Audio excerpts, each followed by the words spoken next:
Hello students, आप सभी का स्वागत है नारायणा लर्निंग इंस्टीट्यूट पर। नारायणा लर्निंग इंस्टीट्यूट ही आपका एग्जाम साथी है। तो स्टूडेंट्स, आज मैं आप सभी के सामने उपस्थित हूँ राष्ट्रकवि मैथिली शरण गुप्त जी द्वारा रचित काव्य जिसका नाम है कैकेयी का अनुताप। ये है क्लास 12 हिंदी वालों के लिए, जिसका आज पार्ट 1 है।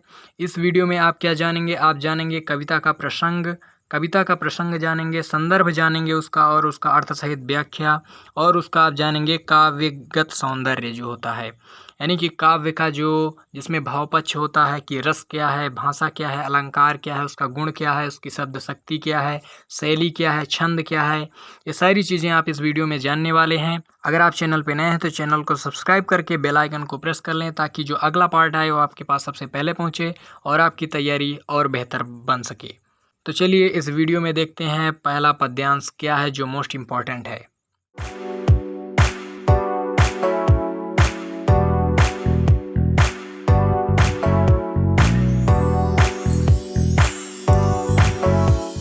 ये रहा आपका पहला मोस्ट इम्पॉर्टेंट पद्यांश जो है, ठीक है। ये मोस्ट इम्पॉर्टेंट पद्यांश आपका है जो बहुत ही इम्पोर्टेंट है। तो चलिए इसके बारे में पहले मैं इसको पढ़ के बताता हूँ, उसके बाद इसकी मीनिंग बताऊँगा, जो भी कठिन कठिन मीनिंग है, ठीक है। आप वीडियो में बने रहें। अगर आपने इस सिलेबस, अगर आप हिंदी में हैं या सामान्य हिंदी में, अगर इसका सिलेबस नहीं देखा, कृपया आप सिलेबस की वीडियो जरूर देखें। आई बटन में उसका लिंक मिल जाएगा, ठीक है। तदनंतर बैठी सभा उठज के आगे, नीले वितान के तले दीप बहु जागे, टकटकी लगाए नयन सुरों के थे वे, परिणामोत्सुक उन भयातुरों के थे वे, उत्फुल्ल करौंदी कुंज वायु रह रह कर, करती थी सबको पुलक पूर्ण मह मह कर, वह चंद्रलोक था कहाँ चांदनी वैसी, प्रभु बोले गिरा गंभीर नीर निधि जैसी। मैंने आपको पद्यांश पढ़कर जो है सुना दिया है। अब आइए इसकी जो कठिन कठिन मीनिंग है उसको देखते हैं। आप अपनी जो बुक है उसे अपने सामने रखें ताकि मीनिंग बताने में आसानी हो। जैसे यहाँ पर उटज, उटज के आगे उटज की मतलब होता है कुटिया, यानी कि जो कुटिया आप गांव में छाते हैं, गांव में अगर रहते हैं तो जानते हैं। सुरों, सुरों का मतलब होता है जो देवता लोग होते हैं उन्हें सुर कहते हैं, ठीक है। सुरों यानी कि बहुत सारे देवता। तदनंतर का मतलब होता है पहुंचने के बाद, यानी कोई भी गंतव्य जहां पर आप जा रहे हैं वहां पर पहुंचने के बाद जो घटित होगा वो चीज़। नीर निधि का मतलब होता है सागर के जैसी, यानी समुद्र के जैसी सदृश से। नीले वितान का मतलब होता है आकाश रूपी मंडप, ठीक है। नीले वितान का क्या मतलब होता है? आकाश रूपी मंडप। परिणामोत्सुक, यानी कि परिणाम को जानने के लिए उत्सुक, यानी कि कोई भी परिणाम अगर आप जानने के लिए उत्सुक हैं वही चीज़ को कहते हैं परिणाम को जानने के लिए उत्सुक होना। अब आइए बात करते हैं संदर्भ के बारे में। संदर्भ तो एक पाठ का समान ही रहेगा। जैसे कैकेयी का अनुताप का पाठ ये है, तो इसमें जितने भी पद्यांश होंगे सबका जो संदर्भ होगा वो सेम होगा। यहाँ पर जो है वो क्या है? प्रस्तुत पद्यांश हमारी पाठ्य पुस्तक काव्यांजलि में संकलित राष्ट्रकवि द्वारा रचा गया शीर्षक कैकेयी का अनुताप से लिया गया है।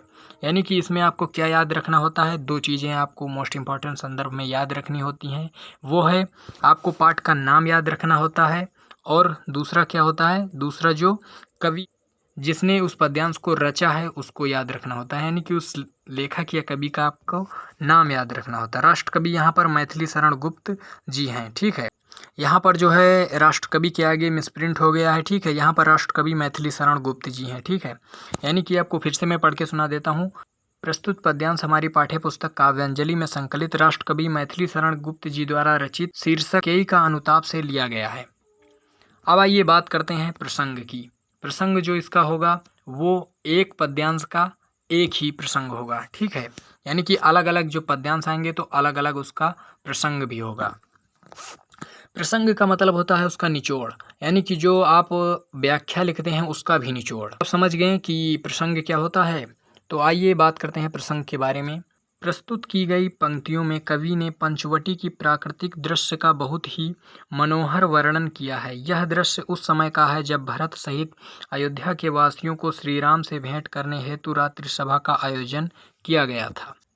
अब हम बात करने क्या जा रहे हैं? व्याख्या के बारे में, ठीक है। इसकी व्याख्या के बारे में बात करने जा रहे हैं। आप कृपया भागे मत, क्योंकि अगर आपको पढ़ना है तो आप रुक कर ही पढ़ सकते हैं, कहीं पर भागने से आपको आ नहीं जाएगा। इसीलिए मैंने एक ही लिया है ताकि वीडियो लंबी ना हो। अगर आप चाहते हैं तो मैं इसको फिर से पढ़कर आपको सुना देता हूँ, तो फिर से पढ़कर आपको सुना दूँ ताकि आपको अर्थ जो है यानी कि इसकी जो व्याख्या है उसको समझने में बहुत ही आसानी हो। तदनंतर बैठी सभा उठज के आगे, नीले वितान के तले दीप बहु जागे। टकटकी लगाए नयन सुरों के थे वे, परिणामोत्सुक उन भयातुरों के थे वे। उत्फुल्ल करौंदी कुंज वायु रह रह कर, करती थी सबको पुलक पूर्ण मह मह कर। वह चंद्रलोक था कहाँ चांदनी वैसी, प्रभु बोले गिरा गंभीर नीर निधि जैसी। अब बात करते हैं तदनंतर से, यहाँ से शुरू करते हैं, आप इसे ध्यान से सुनिएगा। यहाँ पर राष्ट्रकवि मैथिली शरण गुप्त जी ने क्या संदेश दिया है, क्या बताया है इन पंक्तियों में, उसे सुनते हैं। भरत सहित अयोध्या वासियों के पंचवटी पहुँचने के पश्चात रात्रि में श्री राम की कुटिया के सामने सभा बैठाई गई, जिसे देख ऐसा आभास हो रहा था मानो आकाश रूपी मंडप के नीचे बहुत से तारे रूपी दीपक जगमगा रहे हों। सभा में लिए जाने वाले महत्वपूर्ण निर्णय का परिणाम जानने के लिए उत्सुक देवतागण भी एकटक नजरें गड़ाए हुए थे।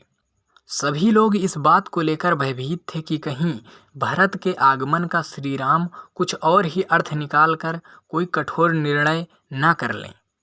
वहाँ का प्राकृतिक सौंदर्य अनुपम था। खिले हुए करौंदे पुष्पों से भरे हुए बगीचों से रह रह कर आने वाली मंद शीतल व सुगंधित पवन वहाँ उपस्थित लोगों को पुलकित कर रही थी।